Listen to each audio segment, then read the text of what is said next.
Hello everyone, welcome to my Neetu food blogs. Makar Sankranti का त्यौहार आ रहा है बहुत ज़बरदस्त सर्दियों में, और ज़्यादा करके अलग अलग एरिया में अलग अलग डिशेस बनती हैं, लेकिन तिल की ज़रूर बनती है सभी जगह। तो हमारे यहाँ यूपी में तिल के लड्डू या तिल पट्टी और मुंगौड़े और खिचड़ी, इन चीज़ों का त्यौहार होता है। तो आप लोग भी बनाते होंगे। तो एक बार इस रेसिपी को मैं जैसे बनाती हूँ, मैं आप लोगों के साथ मूँगफली के दानों के साथ में इसकी तिल पट्टी कैसे बनाएंगे, मैं ये रेसिपी आप लोगों के साथ शेयर करना चाहूँगी। इसमें मैं 1 कटोरी सफ़ेद तिल लिया, बहुत अच्छी तरह से धो के पहले इसको सुखा लिया था और एकदम साफ़ करके, और आधी कटोरी मूंगफली के दाने। अब सबसे पहले मूंगफली के दानों को धीमी धीमी आंच में रोस्ट कर लेंगे, ताकि इसके छिलके निकल जाएं और अच्छी तरह से क्रिस्पी हो जाएं। तो धीमी धीमी आंच में कम से कम 10 मिनट लगता है, बहुत तेज़ हाई फ्लेम ना करेंगे ऊपर से जलने लगे, और धीमे धीमे इसको रोस्ट कर लेंगे। अब इसमें शक्कर या गुड़, शक्कर की बना रही हूँ मैं, तो ये कितना डालेंगे ये मैं आप लोगों के साथ आगे बताऊँगी। तो सबसे पहले इसको जो है बिल्कुल धीमे धीमे करके रोस्ट कर लेंगे। अभी हमारे मूंगफली के दाने रोस्ट हो गए। अब इसको एक प्लेट में निकाल के अब इसी में तिल भूनूंगी मैं।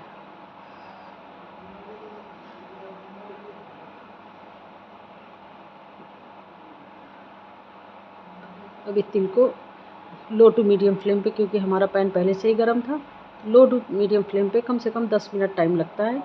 लगभग सबके घरों में बनता है, तो आइडिया तो रहता ही है, लेकिन 10 मिनट के करीब, 10 से 12 मिनट में, लेकिन लो टू मीडियम फ्लेम पे ही भूनें। इसको धीरे धीरे अच्छी तरह से चलाते रहें और अच्छी तरह से भून लें। ये हमारी तिल कैसे भून गई, ये इसकी पहचान ये है कि आप हाथ में लेके मैश करके देखेंगे तो एकदम पूरी आसानी से मैश हो जाएगी। इस तरह करके जैसे मैश कर दिया तो ये पूरी तरह से मैश हो जाएगी, तो ये हमारी भुन गई। और दूसरा, भुनने के बाद बढ़िया सोनी सोनी खुशबू आने लगती है। अब इसमें ये दोनों चीज़ जब तक हमारे ठंडे हो रहे हैं, तो इसमें चाशनी बनाऊंगी। तो जितनी क्वांटिटी की हमारी सफ़ेद तिल है, उतनी ही क्वांटिटी की शक्कर मिलाई मैंने। जैसे 1 कटोरी भर सफ़ेद तिल था, तो 1 कटोरी भर के शक्कर मिलाई। शक्कर को चूँकि अगर पानी नहीं मिलाएंगे तो कैरमलाइज़ या रेड कलर हो जाएगा, तो थोड़ा सा पानी मिला के इसको मेल्ट करना है। अब बिल्कुल धीमी आंच में आप रख दें जब तक ये हमारा चाशनी तैयार हो रही है। अब इसमें 1 चम्मच मैंने घी मिलाया, इस तरह अच्छी तरह से मिला लें। अब ये जितनी देर हमारी चाशनी तैयार हो रही है, तो इसका छिलका निकाल लेंगे। ठंडा हो गया है, ठंडे होने के बाद ही बहुत जल्दी निकल जाते हैं, आसानी से आराम से हाथ से आप मैश करके इसके छिलके निकाल सकते हैं। इस तरह करके पूरे छिलके निकाल के, और इसके छिलके जो है इसको प्लेट से अच्छी तरह से फटक के आराम से निकल जाएंगे। ये हमारे देखिए छिलके निकल गए और बढ़िया से हमारी मूंगफली रोस्ट हो गई। अब इतनी देर में हमारी तिल जो है वो भी ठंडी हो गई। गरम गरम ना पीसें इसको, जो है दरदरा पीसना है, बहुत बिल्कुल पाउडर नहीं बनाना है। थोड़ा चलाएं, मिक्सी को बंद करें, चलाएं, 1 सेकंड के लिए चलाएं, बंद करें, इस तरह करके। तो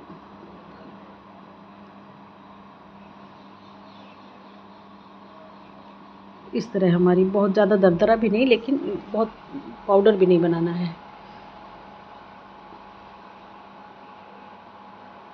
इस तरह से हमारी तिली जो है उसको पीस लिया।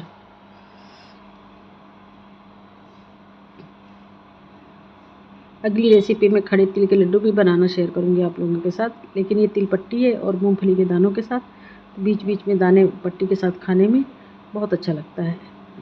जब तक हमारी तिल पिस गई या उसके छिलके निकाल लिए मूंगफली के दाने के, तब तक हमारा ये चाशनी तैयार हो गई। तो चाशनी को चेक करने के लिए हाथ से चेक कर लें, एक तार की चाशनी हो जाए। ये इसमें मैंने बहुत कम पानी मिलाया था, तो तुरंत ही तैयार हो गई थी हमारी। तो इस तरह करके ये हमारी चाशनी रेडी हो गई।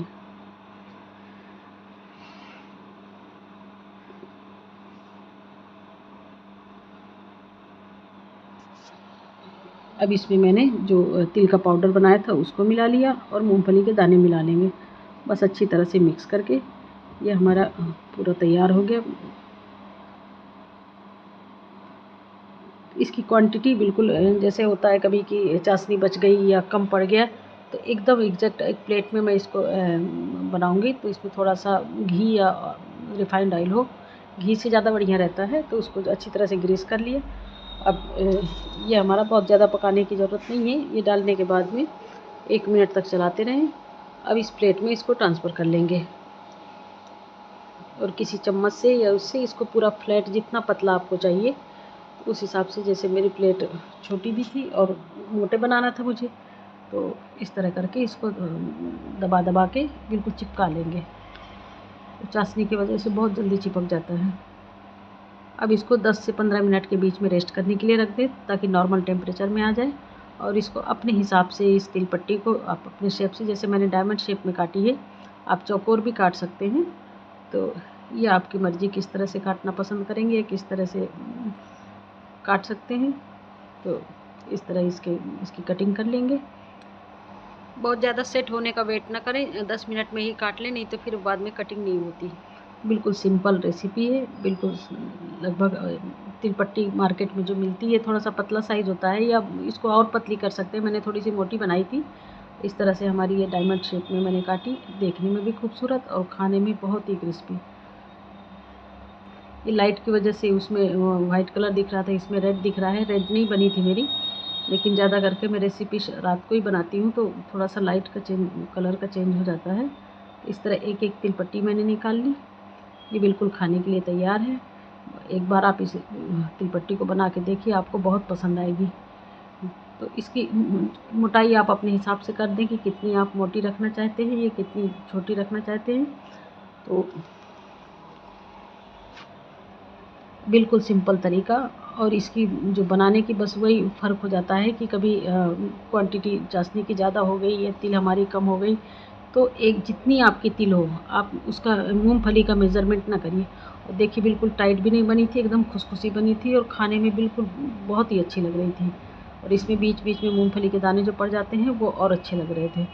इस तरह से बनाइए और मकर संक्रांति में बच्चों के साथ, आपके गेस्ट आएँ या बच्चों के साथ इस रेसिपी को एंजॉय करिए और एक बार इस रेसिपी को बनाइए। अगर आपको मेरी रेसिपी पसंद आए तो प्लीज़ लाइक, शेयर और सब्सक्राइब ज़रूर कर दिया करिए, और मकर संक्रांति के साथ पूरी फैमिली के साथ एंजॉय करिए। Thank you for watching.